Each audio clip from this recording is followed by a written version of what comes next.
por exemplo, a pessoa para emagrecer, começa tudo aqui. Entendi. E ela volta a ganhar o peso. Então o que acontece? É o chamado efeito sanfona. A pessoa emagrece, engorda, emagrece, engorda. E cada vez mudar os hábitos alimentares. E como consequência, emagrecer e permanecer magro.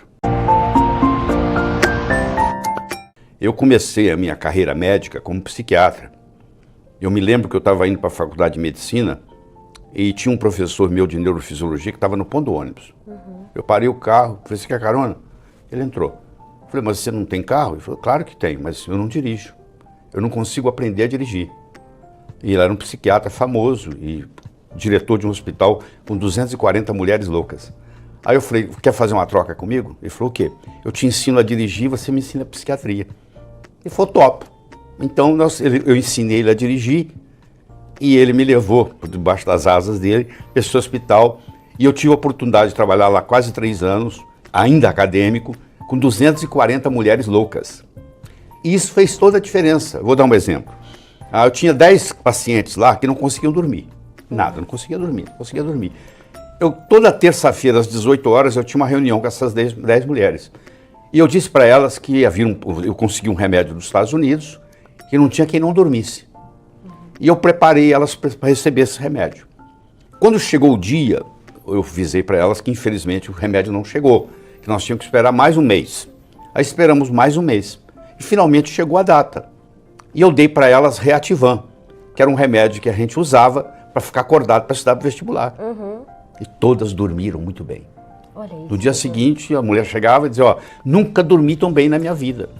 Por quê? Porque eu fiz toda a preparação psicológica de quase 3 meses de que ia vir uma droga dos Estados Unidos, entendeu? Imbatível, e essa droga não chegou, elas ficaram frustradas, esperou mais um mês e finalmente chegou o dia. E para provar a força da mente, eu dei para elas Reativan, que era um remédio que faz ficar acordado. E elas dormiram. E elas dormiram. Então esse conceito aí eu levei para a vida, isso me ajudou muito. Então, por exemplo, a pessoa para emagrecer, começa tudo aqui.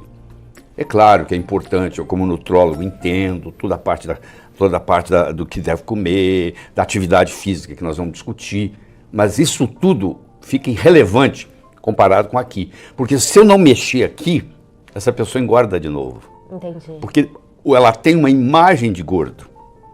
E ela tem essa memória de gordo. E quando ela emagrece, está faltando alguma coisa. Entendi. E ela volta a ganhar o peso. Então o que acontece? É o chamado efeito sanfona. A pessoa emagrece, engorda, emagrece, engorda. E cada vez que ela faz o efeito sanfona, ela engorda mais. Entendi. Nós também podemos explicar aqui nessa conversa por que cada vez ela engorda mais. A nossa conversa aqui é a seguinte, eu tenho que fazer esse trabalho mental primeiro para que se manifeste. Então, se eu não tenho esse controle mental, eu vou sair fora do esquema que eu montei da minha alimentação saudável. Primeiro, melhorar a autoimagem da pessoa. Tá. Segundo, como consequência, mudar os hábitos alimentares. E como consequência, emagrecer e permanecer magro.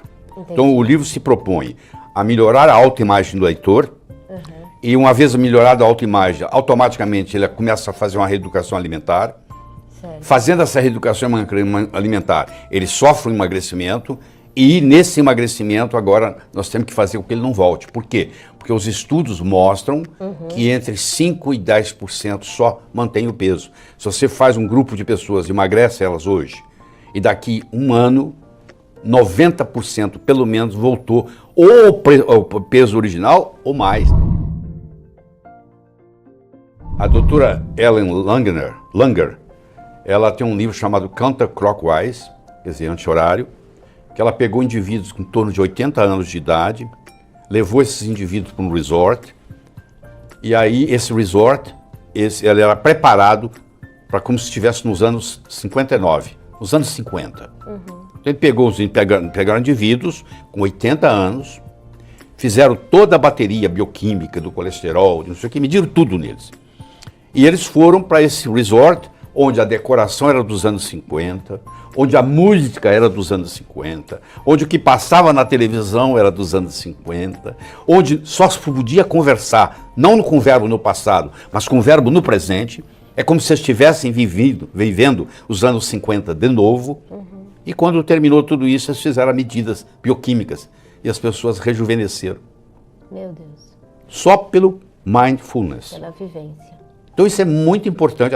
Isso na área da medicina tem uma aplicação enorme. Você imagina um paciente com câncer que vai num oncologista e ele diz assim, ó, não tem jeito não, só vai morrer.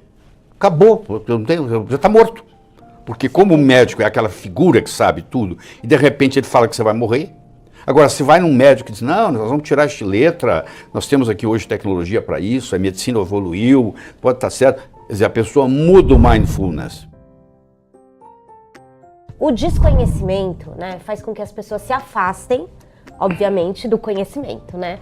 E muitas pessoas com quem eu converso, ou até que escrevem pra gente, não sei se essa é a dúvida de quem tá agora acompanhando aqui o nosso bate-papo, é o seguinte, tá, técnicas cerebrais, mindfulness, né, reprogramação do cérebro e tal, tudo isso exige muito tempo, exige muita dedicação. A gente está falando de técnicas de 15 segundos por dia, né? 15 segundos, a técnica de 15 segundos por dia. Tem uma técnica que eu descrevo no livro, que é a chamada técnica da tensão estrutural. Certo. Você imagina que eu tenho esse elástico aqui, ó. O elástico eu ponho tensão nele. Certo. Tensão busca resolução. Quando eu coloco tensão numa estrutura, a tendência é resolução. Se eu consigo fazer isso no cérebro linguisticamente, aqui estou eu magro, aqui estou eu gordo. Certo. Eu não preciso gostar, mas eu preciso me olhar no espelho e falar, esse sou eu. Eu não vou encolher a barriga, não vou nada. Eu vou aceitar a minha realidade. Não gosto dela, mas está ali. Eu vou olhar ela. E como é que eu quero ser? Bom, eu pego um retrato meu de quando eu era novo, jovem, magro, porque algum dia você já foi magro, e eu crio uma imagem de magreza. Então, eu tenho que fazer a imagem, a visão, ser mais forte do que a realidade. Porque isso vai para lá, ó. Cria essa tensão. Cria essa tensão. Por isso que pensamento positivo não funciona. Aqui, ó, eu sou magro, eu sou magro, eu sou magro. Não tem tensão nenhuma. Eu tenho que me aceitar, ver como que eu sou, gordo, me imaginar magro, fazer essa imagem aqui de gordo em preto e branco, fazer essa imagem de magro em colorido, colocar essa imagem de preto e branco pequena, essa imagem de magro grande, aí eu crio uma tensão, onde eu faço essa imagem aqui de magro ser mais forte do que essa imagem de gordo. E aí eu mudo a minha estrutura psicológica. Agradecer a participação de todo mundo, o nível de debate aqui nos comentários quase sempre lá no alto, à exceção das pessoas que sempre querem, né, mais tumultuar do que contribuir, mas em geral as pessoas aqui participando... Mas essas também são bem-vindas. É importante o tumulto, é importante ir na contramão do que está sendo falado. É assim que gera o conhecimento. Eu não sou dono da verdade, não. Eu só sou um embaixador aqui para trazer um conhecimento que é uma outra visão. Essa é assim que eu me proponho, para vocês checar. Eu não estou pedindo para você acreditar em mim. Não acredite em mim. Vá e procure a informação. Mas se você acredita no Dr. Lair Ribeiro e quer levar todo esse conhecimento para sua casa, aqui nos comentários, palavra do Dr. Lair Ribeiro, produto editorial, parceria do Dr. Lair com a Jolivie, com todo o conhecimento numa linguagem simples e transformadora para você. Muito obrigada a todo mundo que ficou acompanhando. Doutor, estamos aqui com um número ainda impressionante de pessoas que estão nos acompanhando. Muito obrigada a todos vocês, Eu quero Márcia. só terminar com a história. Por favor. Gente, eu já vou me despedindo e vou passar a palavra para o Dr. Lair.